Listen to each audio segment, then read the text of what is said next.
Hey everybody, welcome back to the You're Not Broken podcast. Today I am with Nicole McNichols and we are going to talk about sex and desire.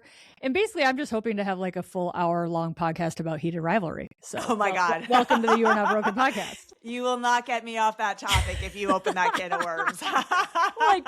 Let's just make that the biggest can of worms yet.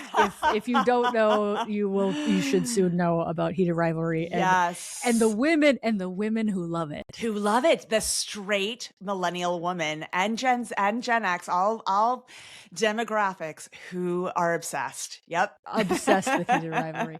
So tell me, you're in the middle of the book tour. Where are you on the soul sucking work of book promotion? Exactly. So the book came out February 3rd. It's been out for a couple of weeks. It's been a blast. Congratulations. It has a great title, great cover. You could be having better sex. Thank you. Are people like, really? Could you be having better? Like, are people challenging your book title? Well, there's two questions really that come from the book title, right? And the first is, because a lot of people who are interested in this topic are in long-term relationships and are interested in how do you keep the spark alive. And they're absolutely heated rivalry. Exactly. Dress up like a hockey player. Totally. But there's also just this question of what is better sex, right? Because that's really the premise of it. And we live in a world where there's so many ideas around performative sex that everyone wants to kind of know, like, well, does better sex mean that it has to be 8 million style Olympic positions and that you need to be dressing up and, role play every night and that there need to be chains and whips? I have chapters on all of that in my book, if that's what you're interested in. But the central thesis of this book is that better sex is connected sex, meaning you're showing up to these experiences authentically. You're tied into your own desires. You're understanding your own pleasure cycle. You're able to communicate exactly what it is that you want. And you're able to say, look, there's so many messages about incredible shame and discomfort and stigma around this topic that you're able to say, no, I'm going to reject that. I'm going to reject all these scripts that I'm seeing in porn or Bridgerton or whatever else it is that's giving you this standard in your head of what sex and bodies are supposed to look like. And you're showing up for it authentically, right? With a growth mindset, knowing that even bad sex can teach us things about how to have better sex. So I love it. Yeah. I love it. I'm so like, this is what this podcast is, like 101. I love that. Is like when you get to the basics, because I think like, when you're like, it's about communication. And I'm like, dude, we just have to effing start talking about sex. We just have to start talking about sex. And it's like, it's such an unsexy answer to a sexy thing that people are kind of like, wah, wah, wah, communication. But you're like, heard it. Yeah. Like, don't knock it till you try it, man. Exactly. Like, it's what everybody. It's like, hot. Yep. It's hot. It's hot. Like, and what do you want? What don't you want? When do you want it? What does it mean to you? What does it mean to me? What am I good at? What are you good at? Yep. Like, and also, all the things. Yes. And then doing the work beforehand to know that when we're looking at our level of desire, there are all those forms of communication that happen in our relationships with our partner where we're communicating what we want. But so often a major challenge we face is not knowing what we want to begin with, right? Not understanding our bodies, especially women who have been shamed about masturbation or any kind of, using a sex toy to figure out what feels good and how you like to be touched. Because the reality is we're all different, Kelly, right? Like we all have slightly different sizes and shapes and positioning of anatomy. And then so much of desire is into the types of emotional states that we like to bring to sex, whether it's nurturance or excitement and adventure. What is it that we want to feel in that sexual experience? Yeah. How do you want to feel? How do you want to feel? Exactly. So I think a lot of times we might fall into this trap of thinking, okay, sex has died. I must not be attracted to my partner anymore.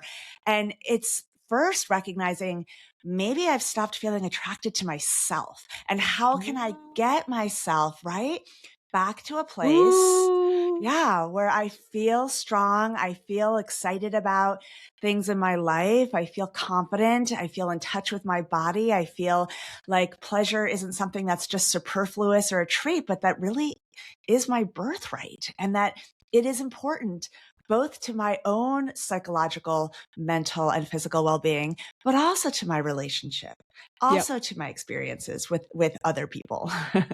I love it. I love it. I think it's very hard, especially for women, to people be like, well, what do you want?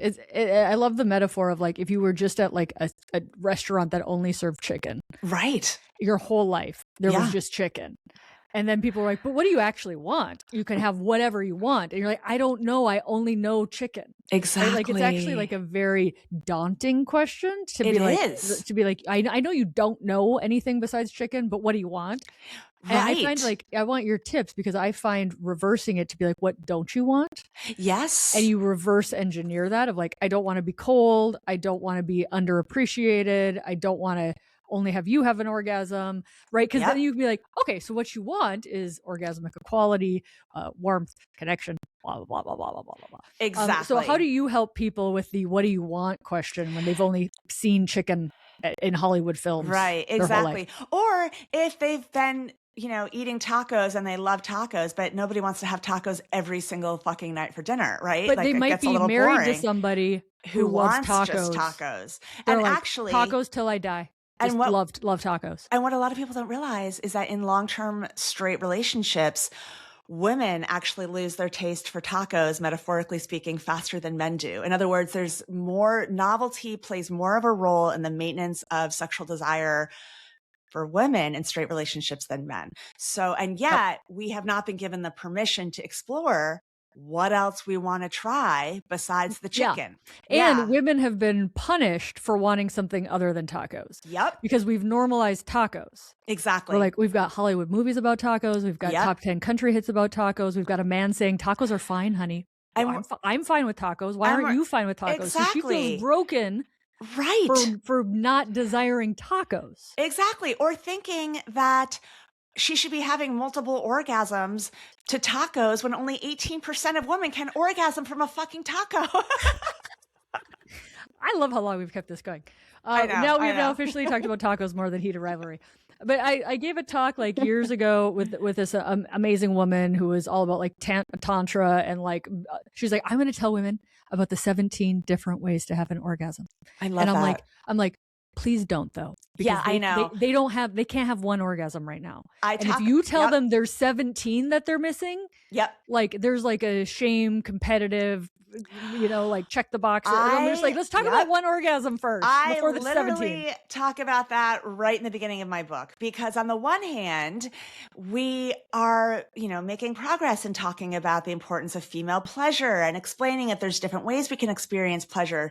But at a certain point, it becomes imprisoning if all of a sudden we have these goals of all these different K spots and Z spots and B spots and, also squirting. Right. Exactly.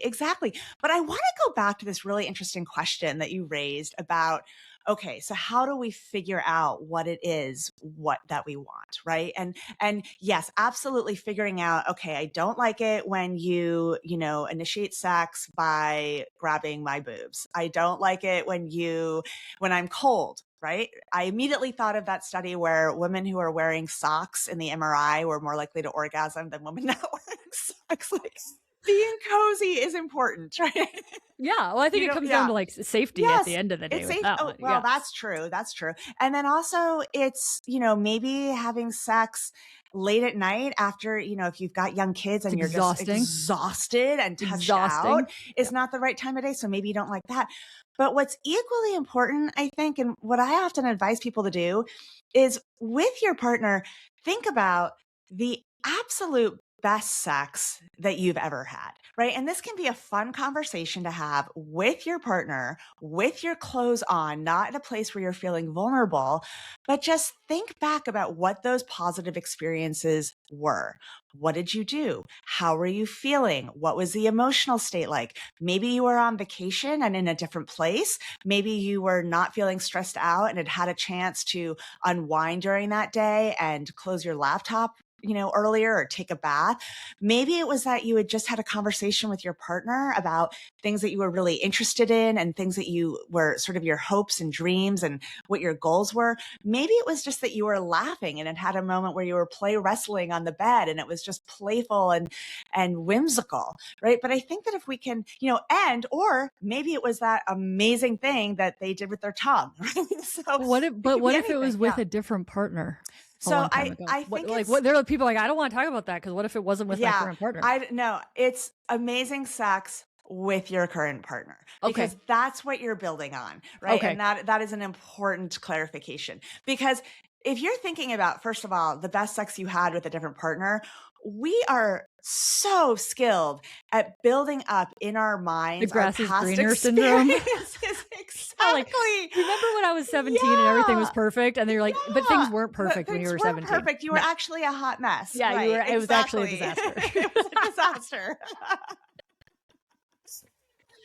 And it's, what we have. And I mean, this is another reason why I think that this world of online dating has just really messed with people, because if you're thinking about all of these online dates and people that you're interacting with through a dating app who you have very little information, the human brain is extremely skilled at filling in the blanks.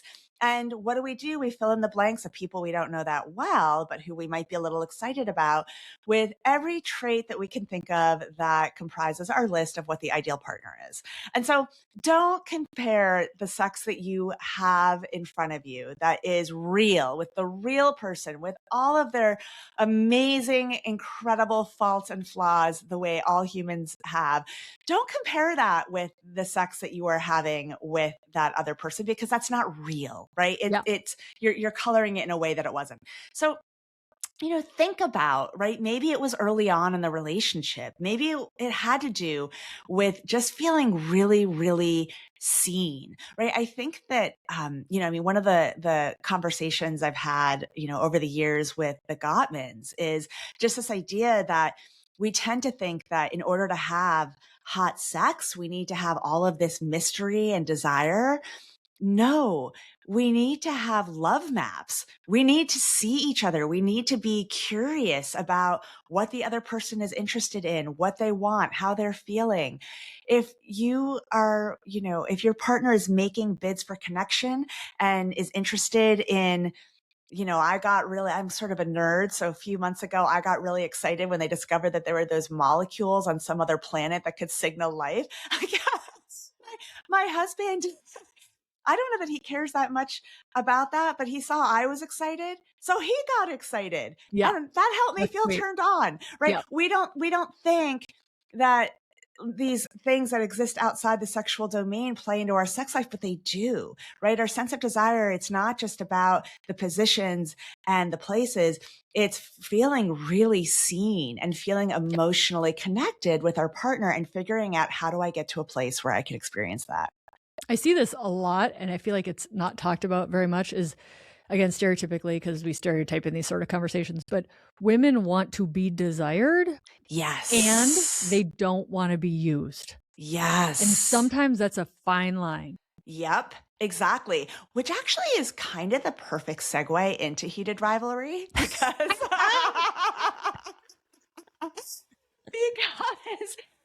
we look at that show, right? I mean, I heard about that show literally the second it dropped, because my students came to me and said, oh my God, you have to see this. We need to know what you think.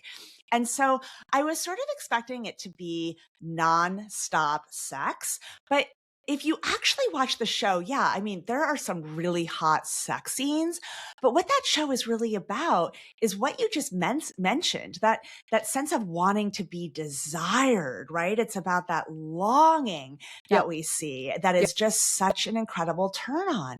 But the other thing you mentioned that's so important too is that element of wanting to feel that sense of desire, but not wanting to feel used, not wanting to feel like you're taken for granted, which is another reason that I think heated rivalry has taken off, because we're so used to seeing these love stories between the stereotypical man who's withholding and can't express his emotions and is closed off, and the woman who's desiring him and is emotive and, wants, and sort of that unequal power dynamic. Whereas in heated rivalry, you have, two really hot guys who are equally successful in their careers, equally rich.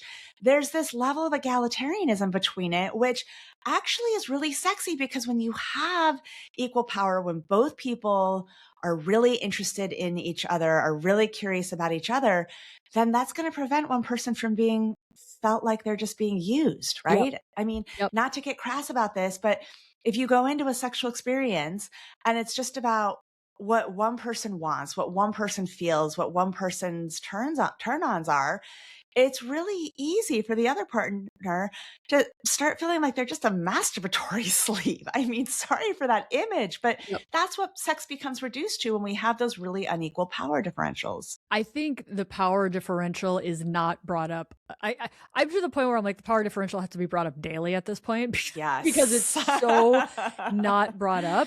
It's and, not. if you look at Sari Van Ander's work, The Heteronormative Theory of Low Desire. I love her. I love it too. I have a shrine in my house. She was to on my her. podcast years ago. She was. Yeah. I need to write her. I write all about her work in my book. I also love her book on sexual configurations theory.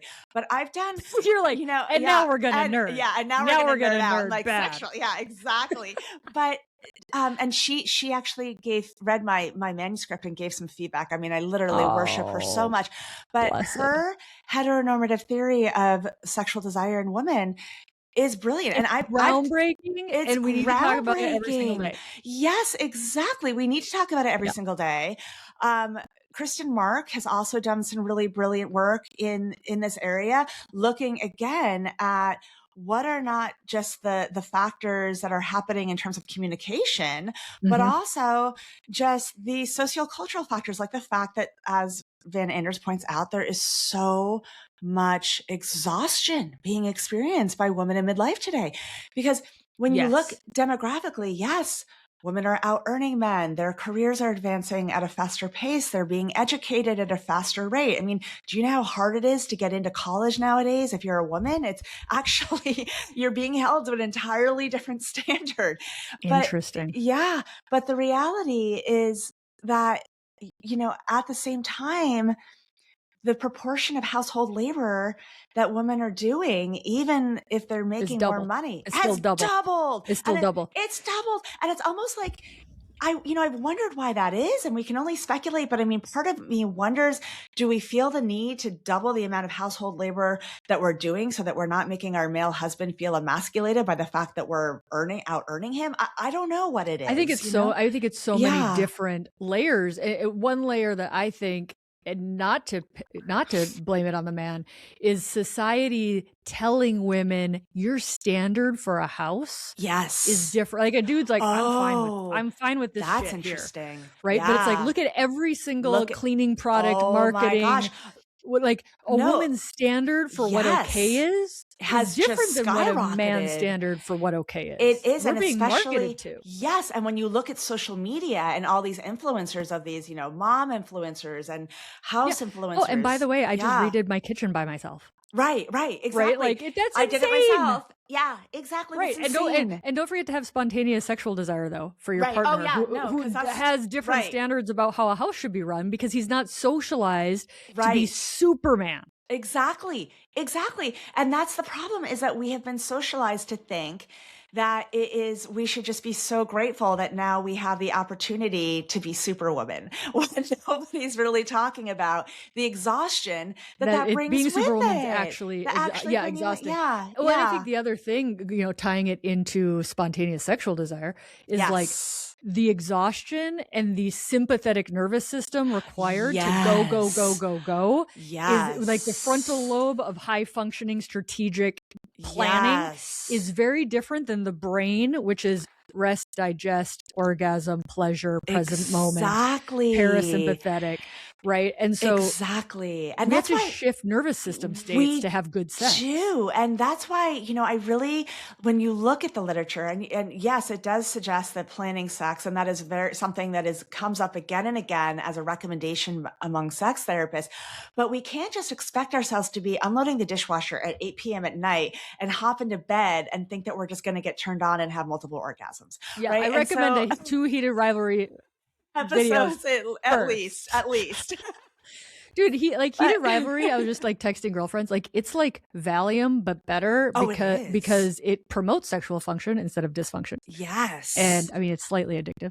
Exactly, but and like also, it's so it soothes your nervous system for so many women. Like you're like, I need to just chill out and watch Heated Rivalry real quick. Yes, exactly. And also, even if we look at other shows like, which is seems on the surface like it is a completely different storyline, which it is, but the obsession with The Summer I Turned Pretty, which again, it was not just a teenager show. Older women were watching that too and getting very drawn up in the love story. It's almost just the inherent optimism that it brings, right? And so again, it's that lightness, which goes back to lightness which is regulating your nervous system. Yes, which comes back to the importance of pleasure, right? Because pleasure regulates your nervous system. We tend to think like we have to work really, really hard before we deserve sexual pleasure or dessert or any other kind of sweetness in our life. But the reality is that pleasure is critical to our well-being. It's critical to our ability to relax, sit within our bodies, feel embodied, and yes, get into the mood for sex. And that's why, I think, back to this idea of planning sex, it can't just be planning the physical act of sex. Put something called an intimacy date on your calendar, right? Put a plan where you're not going to just expect yourself to go from that worker productivity mental state into this embodied, connected central nervous system state. You need to be touching your partner, engaging in non-sexual touch, cuddling, talking, just enjoying your partner in a non-sexual way instead of like, we run a household together. Exactly. And we try to have sex sometimes. Right. Exactly. Like it's just something where it's, you're a team, which is great, but then just expecting that your sex life is just going to be one of those obligatory things that comes into your teamwork together. No, right. Your sex life, your erotic life needs to be a place that you travel with your partner and get to experience all of these different emotional states and become and act out different people in your mind, whether we're talking about acting out in terms of role play or just exposing sides of yourself that are just unique to what you show your partner, right? And that represent that land that you get to escape to. But we can't expect ourselves to go from folding the laundry to immediately to nursing the kids to sleep and then immediately into bed doing that. It's not going to help. Planning a trip to go see the in-laws and then being like, I don't spontaneously desire sex anymore. No, I don't think there's anything that makes me more dry than a trip to I read this stat and I have not fact checked myself on this in a while, but a stat was like, for eons of human marriages, the average marriage lasted 7 years before somebody died. When? In what year? In like all of the hundreds of years of humans being married. Whoa. Because average life expectancy was like 47. Yes. Right? And so here we are 25 years into a marriage and we're like, why don't we have spontaneous sexual desire anymore? And you're like, this is brand new stuff. Yeah. People. No, it is. And it's brand new stuff we're trying to figure out. It is. And if you look at anthropological evidence, we're meant to kind of have this strong connection for maybe the first couple of years, and then it dies out. And why is that? Anthropologists think maybe it's because if you think about the typical life cycle of a relationship and procreation, the couple has sex, they have a child. By the time it's 2 years old, that's when it can walk and the mother doesn't have to be carrying it. She's not as like vulnerable and in need of extra help. Exactly. Yep. And so what's the evolutionary advantage at that point? It's to find another mate and to increase biological diversity and increase the diversity in the gene pool. So you have sex with somebody else. But that doesn't mean, right, that we can't create that novelty in long-term relationships, right? And, I've been married for 22 years, and at the risk of TMI, I will say that my sex life is better than ever, but it's because I gave it the attention that it needs. And we found ways to create novelty and to continue understanding each other and to address the, household labor in ways that make both of us feel equal, and where we've designed our lives so that both of us feel like we have our dreams that are being supported, because that's what's really critical. But I do think specifically, when you look at, long-term couples and you look at, okay, if we interview, if we look at surveys, David Frederick did, beautiful work on this, looking at thousands and thousands of couples and saying, okay, what are the secrets of the ones that report the highest levels of sexual satisfaction? Well, it's things they do inside and outside the bedroom, right? They're having oral sex because back to our taco metaphor, Yeah. they're finding that there's better ways to have an orgasm for most Yep. women than penetrative sex. So in other words, that just correlates with the fact that they're trying new things. They're engaging in novelty. But one of the beauties of this research is that when, he looks at this, graph of how much novelty is needed for those high levels of sexual satisfaction, it kind of plateaus at about 12 times a year, which is like once a month, meaning you don't need to be having wild different sex every single time to have that novelty. It might be as simple as trying something like lifted missionary and putting a pillow underneath the woman's pelvis to, increase different types of angles that stimulate the clitoris from the, internally. It could be trying out, different types of sensation play. It could be having sex at a different time of day. It could be getting a hotel room in the same city that you live in, because when you had that conversation about the best sex you've ever had, it turned out it was while you were on vacation. So go recreate that, right? Put that effort into it, right? Yeah. So I love that. I think it also it correlates with the research looking at flow state. Yes, and like how bringing Emily love her in her work. Anatomy of Desire book of like what actually flow state is, which sex can become flow state. But if you look at the level of challenge, aka novelty, like it's actually a very small amount. Exactly. Right? Like, and because people are like, oh, and then we need to hang by the rafters and have a swing. You don't. You can. You absolutely can. But that's like too much for a lot of people. Because the key is you don't want to feel like you need to become a completely different person, right? In other words, you want to be able to explore aspects of fantasies and emotions that you only show your partner, but you don't need to be having performative types of sex that just don't feel right to you, right? That feel, and again, like back to that flow state, it's about pushing that challenge so that it's a little bit of novelty, right? And it's maybe it's a little bit of spanking, maybe it's a little bit of having your hands pinned above your head in a very consensual, pre-discussed way, right? But it doesn't, but yet that novelty is maintained in a continuous way. It's also, back to this very idea you mentioned at the beginning, the communication, understanding that it's not just the communication that's happening, at one point, like during the sexual experience. It's looking at communication that's happening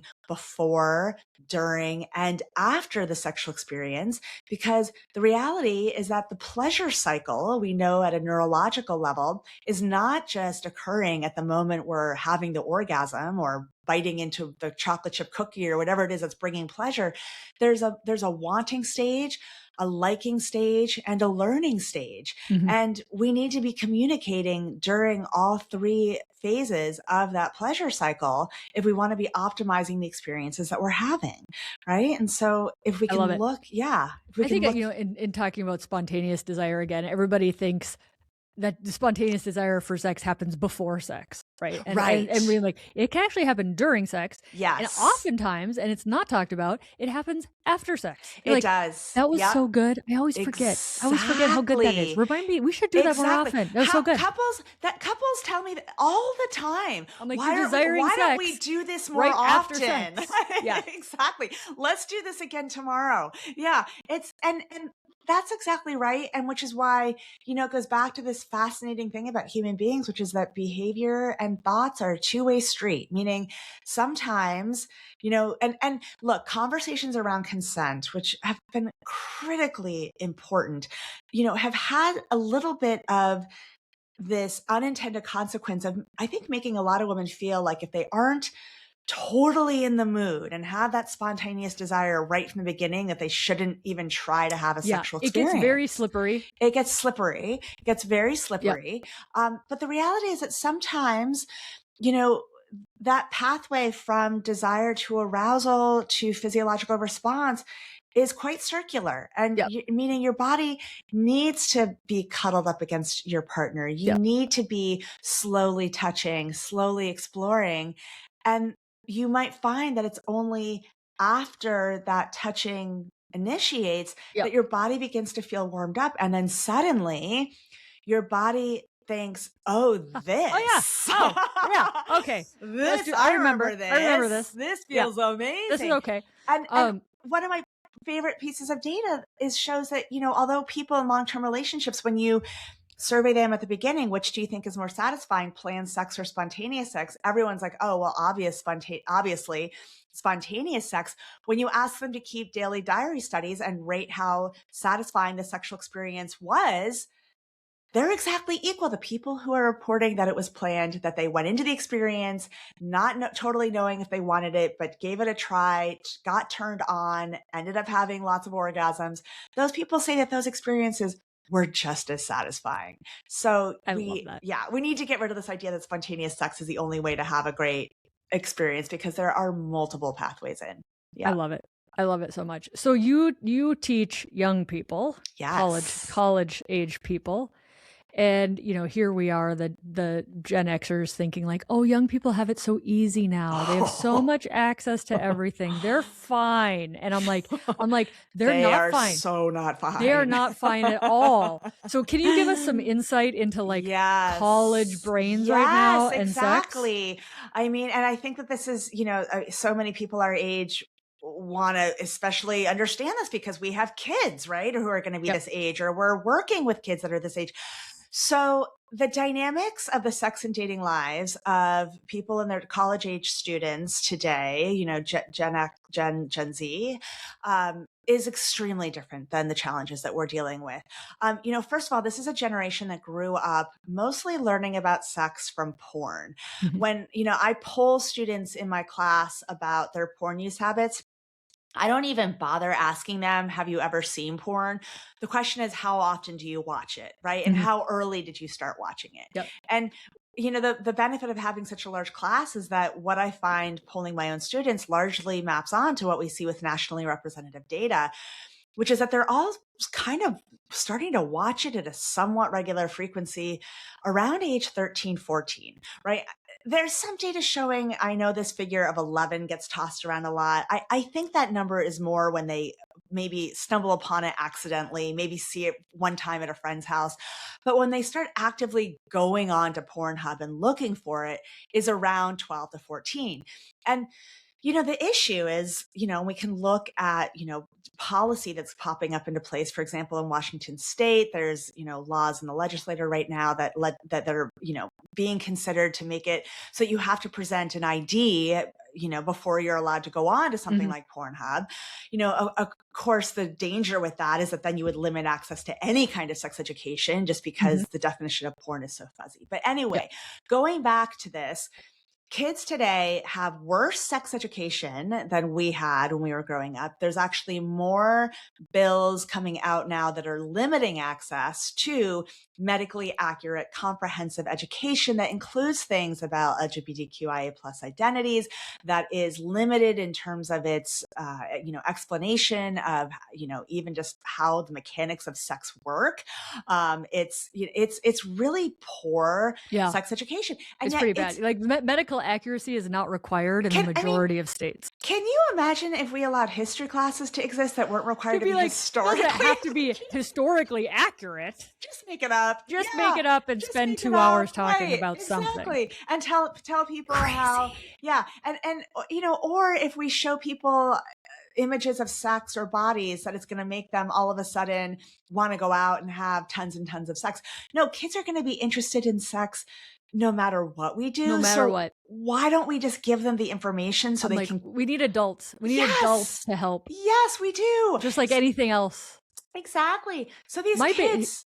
I was gonna interrupt for the college students. Please. I'm like, this is what if I got my way, because now I want to hear your opinion too. But if I got my way, I want no female vulva vagina owner to ever put anything in their vagina. Yep. Without being aroused first. Yes. I feel like to me, I'm like, that's the lowest hanging fruit.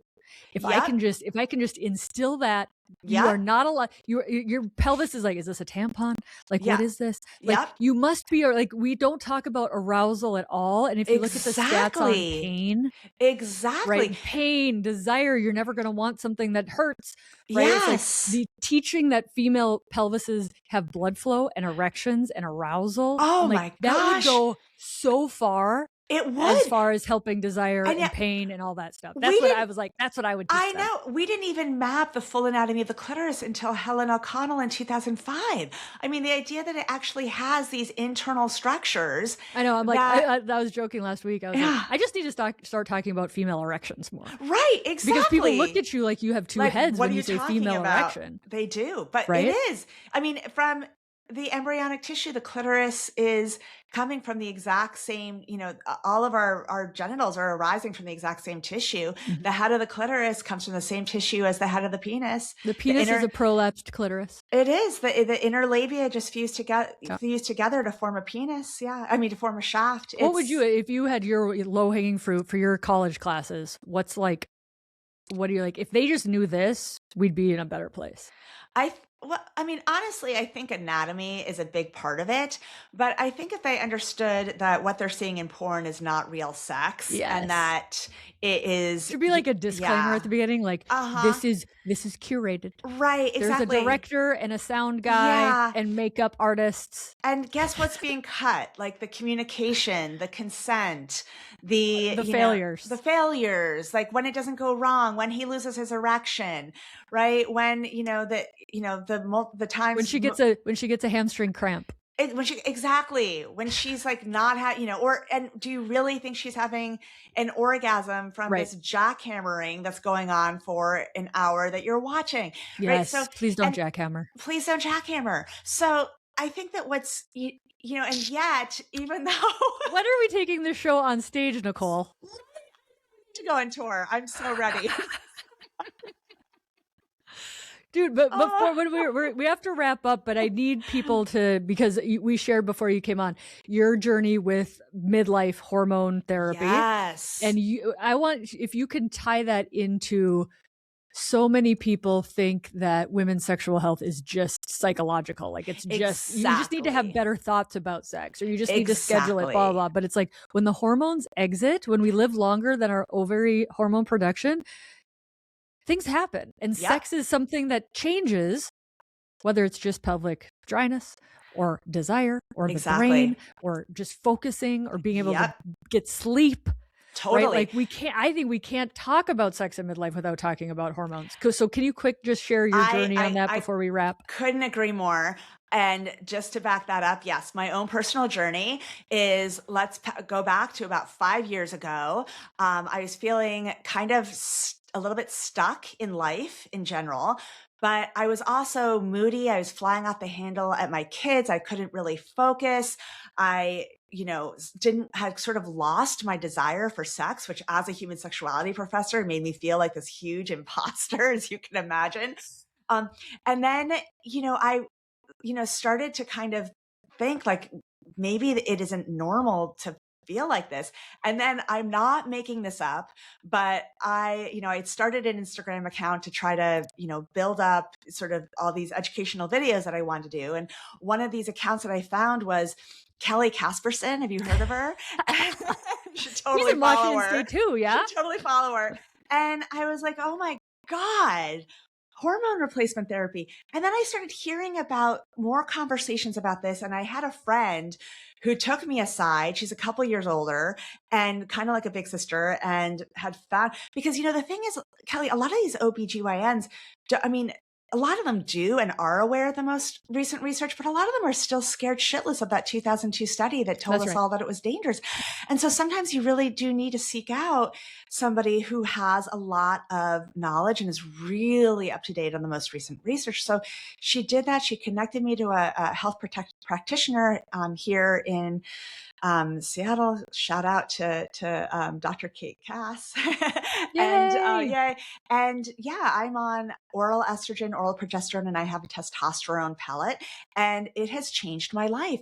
I don't think that I would have been able to write a book and build my career to the level that it is now and have the focus to build a platform and speak my truth if I hadn't had access. And yes, all of the psychological factors and, the unpacking of these sociocultural dynamics that make it exhausting to be a woman today in general are very important. But we can't have a conversation about female sexual desire without acknowledging the huge, important role that hormones play in all of this. And so my message to, any woman in midlife who is struggling with desire is, yes, focus on those psychological factors. Think about what you want, what drives you, what might be getting in the way of your ability to feel present and mindful during sex, whether it's body image or but also do this in conjunction with the hormone element of it, because we all need to be having better sex, and we can't do that if our hormones aren't balanced. I couldn't agree more. Yes. Totally. And it's all part of it, right? It really is. Which makes it such a fascinating topic. I think I could talk to you for hours, and I'm going to manifest me coming to be a guest lecturer in your class because I really, really want to talk. Yes. I want to talk to the college kids. That would be amazing. Amazing. And I just want to, let's have a conversation with them. That would be incredible. We'll talk about female erections. Please. I would love it. That would be so good. Well, everybody follow her. You're amazing on Instagram. I love your content. I am sure I owe you some collabs at this point, for sure. I would love it. And go buy my book. You should be having better sex. Available it's just everywhere. Out right now. It's available. And it'll teach you many things that you never learned because sex ed is shitty. Exactly. Awesome. Thank you, Kelly. This is amazing. Thank you.